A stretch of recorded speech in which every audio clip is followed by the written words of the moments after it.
Hi, I hope you enjoyed today's leadership development sessions. Here's a recap of the sessions that you may have engaged with today.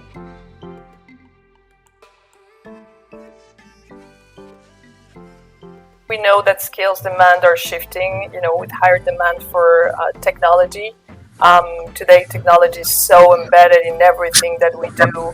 And whereas before it was a support to the business, today technology is the business itself. In the business world today, right? We have to move quickly, we have to be agile. And I think this leadership and style approach is going to make us just even more successful. It's going to be very important to maintain that cross-training and that collaborative approach. So the skills that I believe are essential is obviously a permanent desire to learn, so be a lifelong learner, have a strong collaborative approach. As I said, cross-training is going to be essential, and it's today an essential part of our day-to-day. And the last one would be agility and adaptability, which is at the essence of the human race. So, and I just think about these skills, and I feel they're so connected to our culture, of the Hispanic culture, and I think this is going to be, a good opportunity for us as a community to keep growing in the professional environment. In many instances, if you are a leader, that you may be that token Latino at the table, and own it and represent it.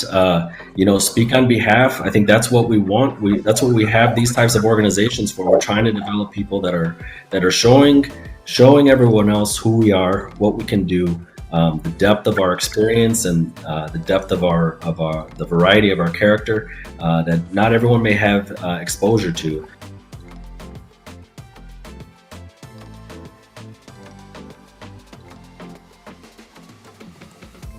We see studies that have been put out by different organizations have clearly demonstrated that innovation and productivity goes up as you have higher level of diversity, which all tie to the role of BRGs. One of the primary ways to drive innovation and inclusion at any organization. And so they do that by elevating the voice of your employees and the ideas of your employees and connect those to business solutions. ERGs connect our executive teams with our general employee population, which in all intents and purposes connects the vision to the execution, which I think is critical for any organization. So I think ERGs are the number one place where all of those things happen, and that's why they're so valuable to the organizations that launch them.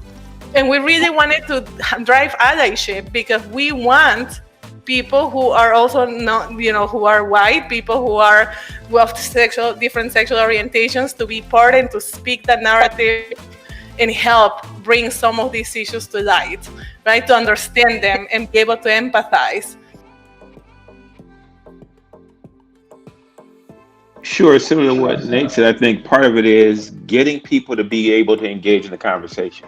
I think a lot of times when this conversation happens, people hear words that become triggers for them, and they can't or don't want to engage because they hear, you need to be an anti-racist, or they hear white privilege and they react because they will say, well, I didn't grow up with a silver spoon in my mouth, and so how do I have privilege? And so what we are trying to help people understand is, what do these terms mean, and let's look at what the words mean. You can't really drive revenue and profitability unless you are an organization that's committed to really all people in your communities, regardless of how large and how small you are.